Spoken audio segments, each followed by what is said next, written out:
Hello, and thank you for attending today's RentFax webinar, Standing Out from Your Competition, an application guide for property managers. Today we have our co-founder, Scott Abbey, here to present today's webinar. If you have any questions, we are going to take all of them at the end of the webinar. And in order to ask a question, feel free just to type in the questions box your question, or if you want to simply raise your hand, I can unmute your line at the end and you can just ask your question over the line, whatever's more convenient for you. Again, thanks for attending, and Scott, take it away.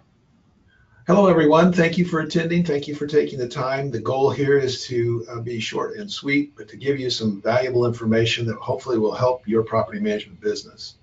A quick background, I have been a property manager for 26 years and started working on RentFax about 15 years ago in trying to determine ways that I could better understand dynamics of neighborhood and the rents that we needed to charge.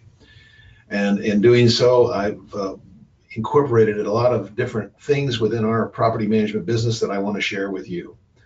One thing, I just came back from the NARPM, and many of you may have already been there as well, but one thing, when in chatting with property managers, everybody is wanting to differentiate themselves and wants to stand out from the crowd. There is a larger crowd today than there was 20 years ago, 15 years ago, 10 years ago. And nearly everyone I spoke to wants to be more professional in what they do and to offer greater levels of service for their clients. So I'm going to get started here with how do property managers successfully use RentFax as a tool for their business. And first, you want to think about establishing business rules. Business rules of when you do or don't do certain things. How are business rules applied by using RentFax? Well, first, let's talk about the risk index. The risk index is a scale of 0 to 100. Low numbers are high risk, high bandwidth. Higher numbers are lower risk, lesser bandwidth. So one of the things we do when we're onboarding a new property is the first thing we do is I want to know what kind of bandwidth expectation I have for that new property. I want to understand exactly what the property I'm getting and the customer I'm talking to, what are the expectations from my perspective, knowing that within certain spans of range in RentFax, I can expect certain types of behavior of the demographic and of the property performance. So when I talk to a new client, for example, that comes in at a 14, that's probably a client I'm going to suggest that might consider going to another property manager or self-managing, because when you're into the teens, these properties are very difficult to provide positive results. Now, in the last several years, I've started taking more of the higher risk properties because I decided, well, now that I understand the risk, I can establish a fee structure that's commensurate with the risk / bandwidth required by that of the property manager. So in that case, I have a differentiating fee structure. If I'm talking to a client that has a 22 risk index, I know I've got to charge more for that service because it's going to require more of my time. And what I have found is that if you have a tool like RentFax where you can illustrate to the property owner just exactly what he has in terms of the demographic risks associated with the address, it's a much more convincing argument of why you should charge more fees than without it. And it really does help establish the expectation. When you're managing a property in a high risk area and it takes longer to find a tenant, tenancies are shorter, instead of the owner blaming you for the poor performance, you want to make sure and point out that this has absolutely nothing to do with your performance. It has everything to do with the demographics that can be expected, the performance that can be expected because of the demographics of the address. And yes, management can influence those things, and a good manager will outperform a bad. But there is still a baseline of risk that you as a property manager are going to have to absorb, both in bandwidth, so how much time you have to put into the management of the property, and the establishing a realistic expectation on the part of the property owner so that you're not having to defend your service. So we establish as a business rule what we will accept, what's the minimum number of risk that we will accept. And those are things that you will have to do within your organization. And then how my fee structure will vary based on risk. You can charge less for the higher risk, or excuse me, charge more for the higher risk properties and charge less for the lower risk properties, making yourself competitive in those areas that you want more properties, which is the easier properties typically. The other thing that we do is we have standards for our vacancies. So if I'm in a higher risk area, for example, we do not use for rent signs because we've learned that that matrix is a good excuse for someone to notice that the property is empty and then vandalism is higher. We also make recommendations as it relates to cages for air conditioning systems, and even as much as offering a service for portable cellular-based alarm systems. You can actually make a nice revenue by purchasing portable cellular-based alarm systems and placing them in your vacant properties, of those properties that are in higher risk neighborhoods. One of the things that I can tell you that has been very helpful in my practice in trying to differentiate myself is focusing on the wealth building attributes of real estate and turning your business into a consultative wealth building business by providing greater help in consulting with your clients and helping them make better buying decisions as it relates to the properties they buy for investment purposes, and having dialogue with them about what their reserves are and what their risk tolerances are. And in our conversations with clients, we talk about diversification. So generally, when I have a new client that shows up, I suggest that they purchase a property that's in the above 50 risk range. They'll pay more for that property and the yield will not be as great, but the performance will be more predictable and more likely for them to make a second and third and fourth purchase. So we spend a lot of time in our practice internally growing the portfolio by going to existing clients and counseling and consulting and providing education. And the risk index and the rent tool and the vacancy tool in the rent package are a tremendous format for that. Also, when onloading new clients, we always prepare a full rent package.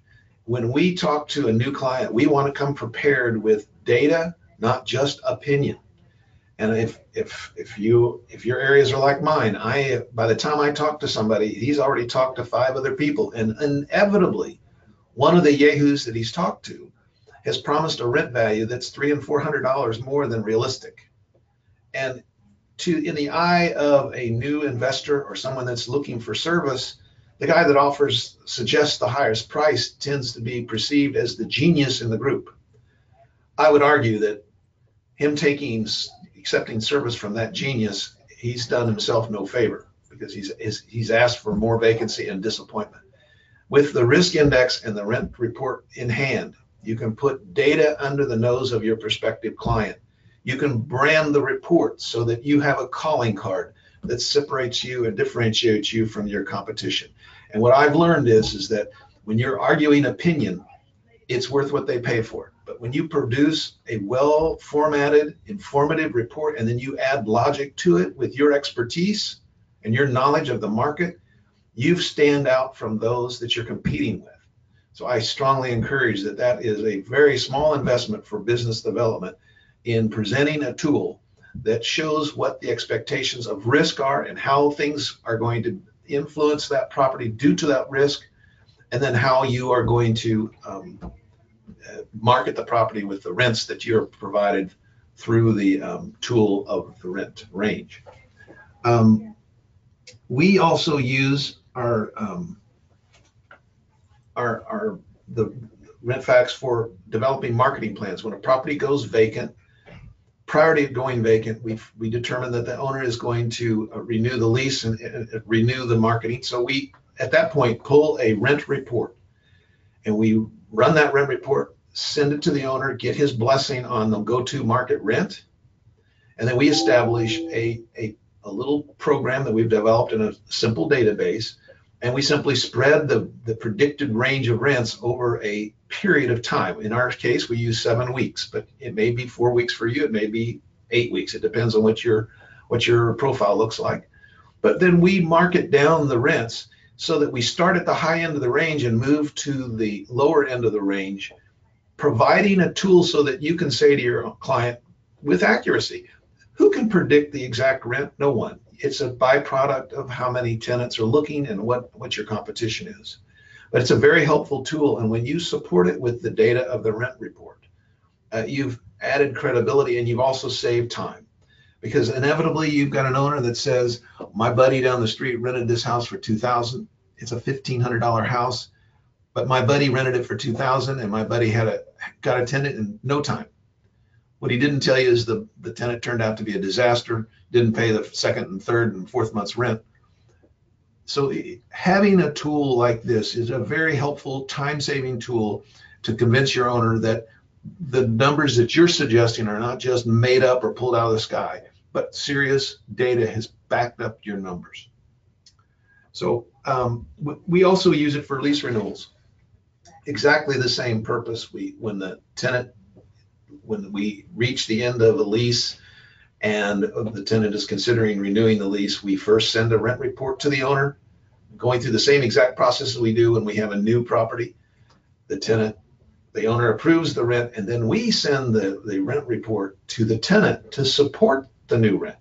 Because historically, we've gone to the tenant and said there's going to be a $25 rent increase or a $50 rent increase, and we just say because. We can say because the taxes are higher and insurance is higher, but that gets a little weary hearing to the tenant. Whereas most of you probably, like mine, your rents are slightly below market. So you present a rent report that shows a rent slightly below market. You've added value to the ability to increase the rent, and you've actually encouraged them to sign a lease because by looking at the report, they recognize that they've got a good deal. And it saves time. And let's face it, all we have to sell is bandwidth and time, so we've got to find ways to cut that time down.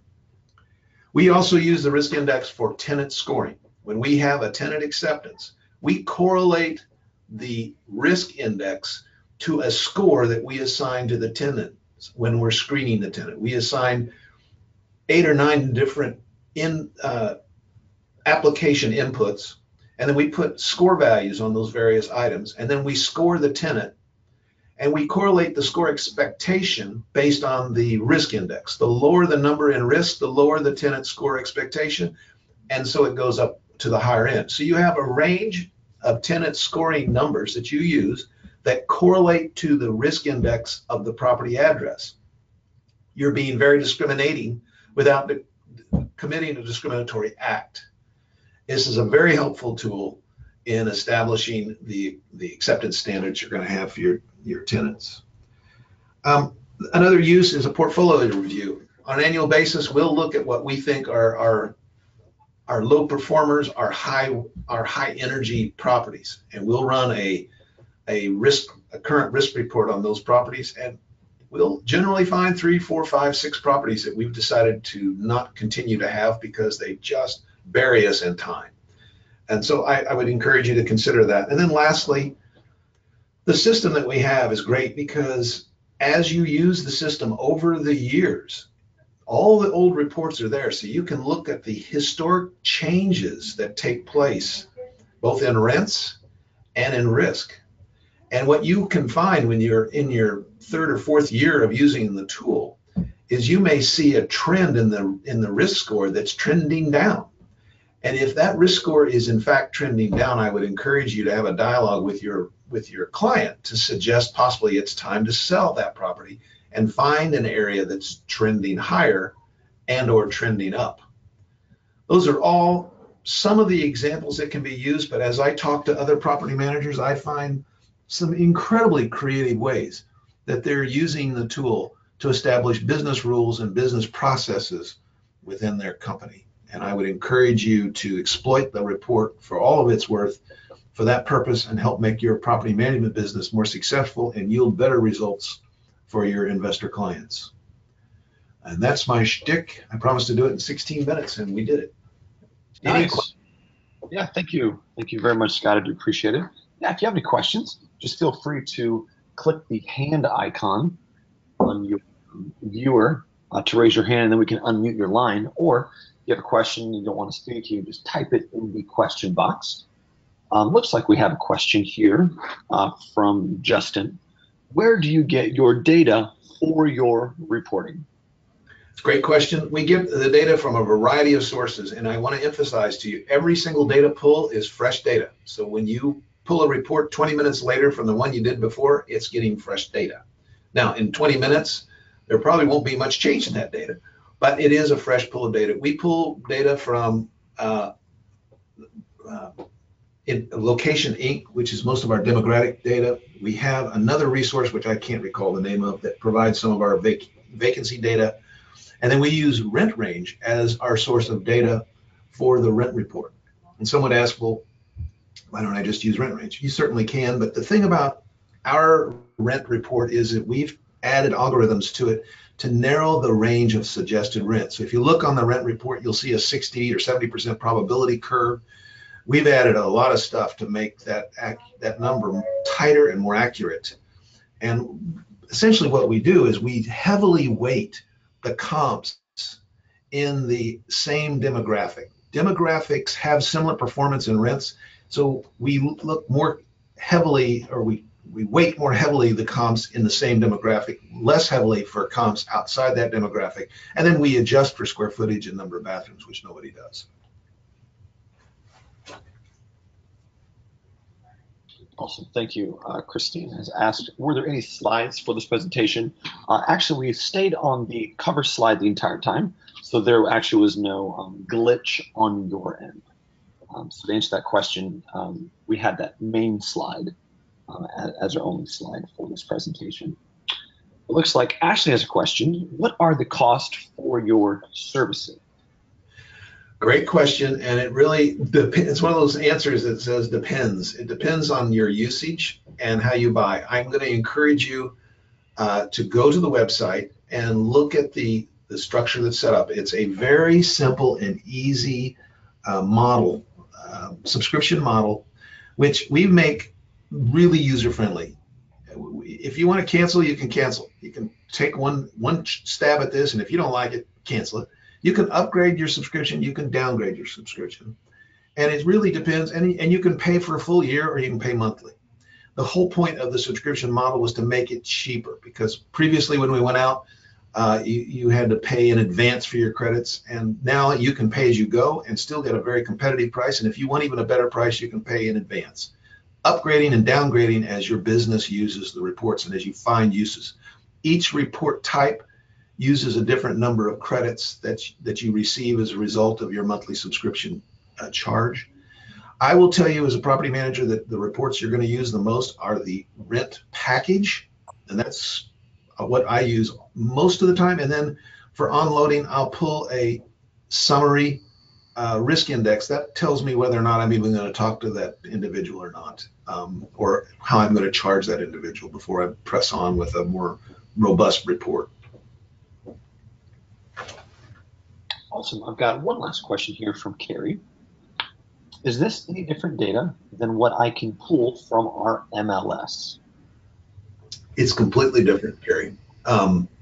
We are using listings, and the way the algorithm works is we look at your subject and we look at the number of beds on the subject, and then we use a proximity tool to bring in as many comps as we can get of the same type, which means single family or multifamily, same type, same number of beds, and then we create a circumference around your subject only big enough to have enough comps to make a good statistical model.